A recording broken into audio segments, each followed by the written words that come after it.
Hello, everybody. It is 2 o'clock in the afternoon on July 22nd, 2019, a Monday. And this is the follow-up video to my Chord Mojo versus THX AAA Desktop amplifier from Monolith. I had a lot of views for that video, and I was surprised how many views actually were generated over 24 hours. And I forget how many it was. I thought it was over, maybe it was over 100. I can't remember now. Let me check real quick. Because there seemed to be some interest about it. When I originally uploaded it, gave it a couple hours. There were only maybe a few viewers, and as of right now, it's 141 views in about 24 hours, which is a lot. That's a significant amount of views for me, and I appreciate all of you for watching, and I thank you for commenting and giving me your suggestions and your opinions. I really do appreciate that. But because there seems to be, for my channel anyway, there seems to be such a strong desire to watch a comparison of this. It was very long, and I cannot imagine that all 141 people actually watched the full hour of it. This is the summary of it, and so let's just delve into it. Bottom line, is the Mojo a replacement for the desktop THX? No. Okay? If you had those aspirations, please disabuse yourself of it. That is not what the Mojo does. And that's because the Mojo is not as clinical, it's not as clear as the THX. Now, we'll eventually do a test between the Mojo and the 789. I don't think that there's going to be a difference. I think that the comparison between the Mojo and the Monolith is going to be representative of the comparison that we will do between the Mojo and the 789 sometime in the future. If you want hyper detail, if you want clarity, and you have a good source file, you have good headphones, then I think that the THX is the better of the two options. Because, I'll give you a very specific example. New Light by Kazuki is a song that we tested yesterday. It has many layers of details and details within details. And some details are very quiet, some details are very strong, and there's a lot going on in that song, especially at the first 30 seconds, and then sometimes in the middle, things will just come in. There's be so much stuff that you can pay attention to if you have the ability to do it. The Mojo simply wasn't able to recreate all the detail. It was noticeable for me how unclear that resolution was when compared to the Monolith. And if that's the type of listening you're trying to achieve, getting the details, knowing where everything is, trying to find things in crystal clean clarity, then the THX. So what is the Mojo really for? Well, it's a good sounding DAC. In fact, I have it plugged into my computer right now. I have Tidal playing, Haim, and I have the Marshall Monitor headphones on. If you've never heard of the Marshall Monitor headphones, go check them out. You can find them fairly cheap now. They were being sold for like $250 or $300. You can get them for about $100, sometimes a little bit less, and great build quality, and they sound really warm and inviting. But it sounds really good, the Mojo. It's warmish. I would say it's fairly neutral when compared to the THX, because the THX is neutral. And I didn't notice much difference other than in the bass reproduction. That is the only real difference that I found. It was well controlled in the higher frequency, just like with the THX. It wasn't peaky, wasn't grainy, wasn't noisy. It's just that the bass representation was more emphasized on the Mojo than on the THX. Now, if you have some songs that are really high quality and you have super neutral headphones, then perhaps you'll be able to figure out there are additional differences. But for me, the ones that really just stood out was the bass reproduction was significantly elevated on the Mojo when compared to the THX. There are some additional considerations for the Mojo. Some things that people commented about on the video that I uploaded yesterday, so let's talk about that as well. The Mojo it's an interesting product because it is absolutely evident to me Chord designed this to be both desktop and portable. Now, in my opinion, a lot of times when you have a portable DAC amp, the option to use it with your laptop or a desktop is secondary. And I say that for really one specific reason, because those other portables have a hard time, well, two reasons. Those other portables have a hard time driving high impedance headphones most of the time. But the Mojo, it can drive 600 ohm headphones. And I told you yesterday, it was driving the HD 660, which is 150 ohms, really, really loud. And I had to keep it down very low volume in order to just not blow my eardrums. Second reason is because the Mojo has many connection options. It has three basic connection, four really. You have coaxial. Let me show. Can I even see the photo now? Oh, great! The photo went away. I was going to show the photo, and I love it when it does that. When it just decides it's not going to listen. Yeah. So if you could, there we go. You have coaxial, but it also doubles as a SPDIF. The connection to the computer via micro USB. So there's coax and SPDIF, that's 2. 3 is the USB, and then 4 is the optical. You're not getting these options with any other portable. That's a lot of stuff that you can attach with the Chord Mojo.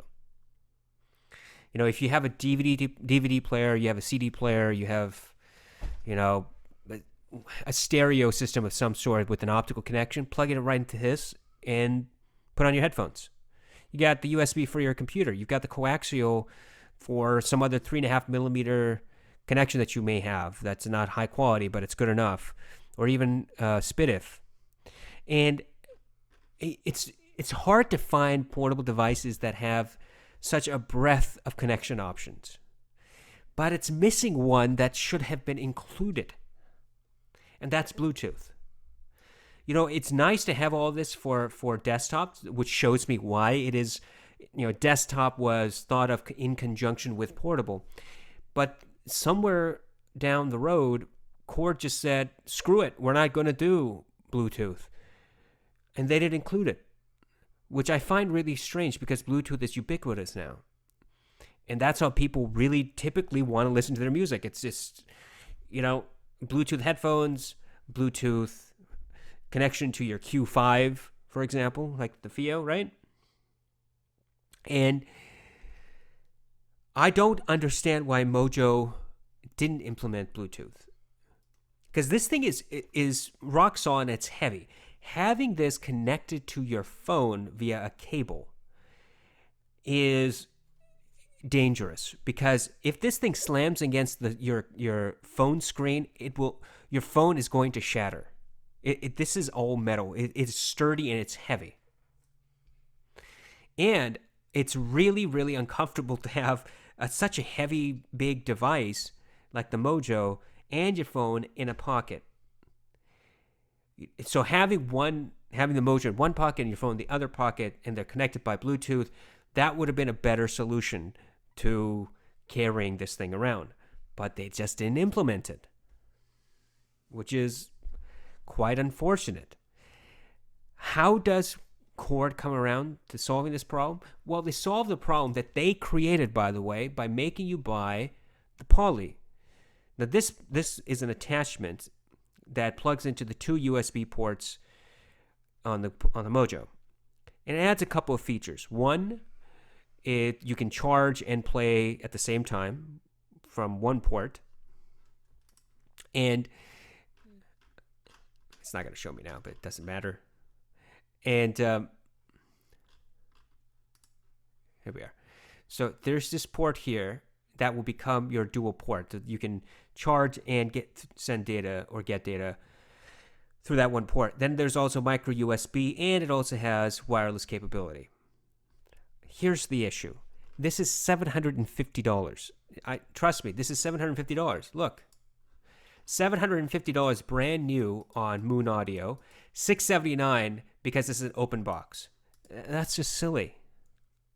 It's outrageous. That's a way for a company to tell its consumers, you guys are all idiots, but you're going to buy this. The case for the Poly and the Mojo combination is $200 alone. But the Chord Poly is $750 brand new. Now you can get around this by just getting a Bluetooth receiver. With the 3.5 millimeter, you plug it into the coaxial of the Mojo, and now you've got Bluetooth capability. Theoretically. Now, I have a Bluetooth receiver. I haven't tried it yet. I will try it in the next couple of days to determine if it is possible and if the Mojo can detect that signal. But it should have been included to begin with. You know what else should have been included to begin with? The cords. This accessory pack is $100, and it should have been part of the packaging, and they didn't do it. FiiO gives you all sorts of accessories that you will never use. iFi gives you all sorts of accessories you will probably not use. Mojo Chord decided, we're not going to give you any accessories. Well, that's the wrong extreme. And so now you got to spend more money to get it, whether or not you get their $99 solution. You don't have to. Clearly, you do not have to. You can go to Amazon, you can buy other cables, that's fine. But that's what you still have to do. It should not have been an issue for a device that costs $500. These cheap cables should have come included in the package. That's the bottom line. And now we're starting to see a picture. Now, this is not my conclusion to the Mojo, not by any stretch of the imagination. We have lots and lots and lots and lots to compare with the Mojo and to have fun with the Mojo because it's a good device. But Chord simply is treating this as a super hi-fi product because of the additional costs that they want you to put in. Trying to get money from you for no reason other than because they decided not to include Bluetooth and not to include the standard cables that should be coming in box regardless. Now, somebody also said that I should compare this with the portable THX from Monolith. That is an option. I don't have this, nor do I have the newly released FiiO AMD3 or 3D module that has the THX module in there, the 788 modules. So I don't have either. I'm waiting for the price to drop. I'm not going to pay full price for it. And if it drops, maybe to $200, $185, I will probably purchase one or the other. But until that happens, I can't do the comparison. What I can say is this. The Mojo did a fairly good job with the desktop, right? It wasn't beaten by leagues. It was just beaten just enough because we were comparing clarity. And when it comes to clarity, the THX simply will win. It has to. If it doesn't, there's a huge problem. But it's not a real comparison between the two for that reason alone, because they're designed to do two very different things. Now, you could say the THX Portable is designed to do clarity on the go. That's true. I don't think that the Mojo is designed to give you clarity, hyper detail on the go. I don't see that in their marketing. What I see in their marketing is just a lot of mumbo jumbo about being able to take it at all places and enjoy your music. And they're limiting it to that. They're not saying this is a tool for audio engineers. If they were saying that, it would be a problem. But that is not what I see in their marketing. So with comparison between this, the Mojo, and the desktop, you already have my opinion. I think the desktop wins for clarity. But other than that, they sound equally good in all other respects. Okay, so that's my roundup. Less than 15 minutes. The Mojo is going to be a fun product to review because it is quite unique in everything. It's unique in its styling. It's unique in its build quality. It's built really well. And it's unique in how people treat it. I have yet to see a Q5 type product be so regaled with audiophile gush like the Mojo.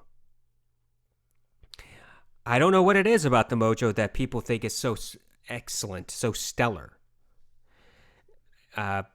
So far, I'm not blown away by it. I can't say that between this and the THX that, oh my God, the Mojo, why did I even ever waste the money on the THX?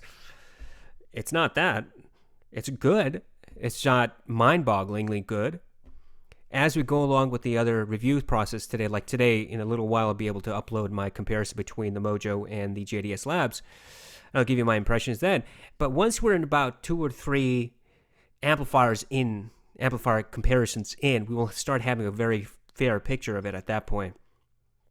And if the Mojo doesn't start wowing me by the 3rd amplifier comparison, then we're going to have to stand back and ask the question, why are audiophiles gushing over this product so much? It's a good product, but is it really worth $500 for the Mojo, plus another $100 for the accessories, plus another $750 for Bluetooth capability? Those are all optional add-ons that I would option you out of if I could. And yeah, it's not. I look at this thing and I'm listening to it right now. It sounds good. It just doesn't sound amazing. I don't know what amazing would sound like. At this point, I don't know. I've got so many things here that sound great. I don't know what amazing would sound like, but if it happens, I will let you know. All right. I hope everybody has a wonderful day. I'm going to upload the Mojo versus the JDS Labs in maybe another couple of hours. Hopefully you'll enjoy that. Thank you so much for all your support. Thank you for watching. Thank you for subscribing. Thank you once again for participating. Have a wonderful end of your Monday.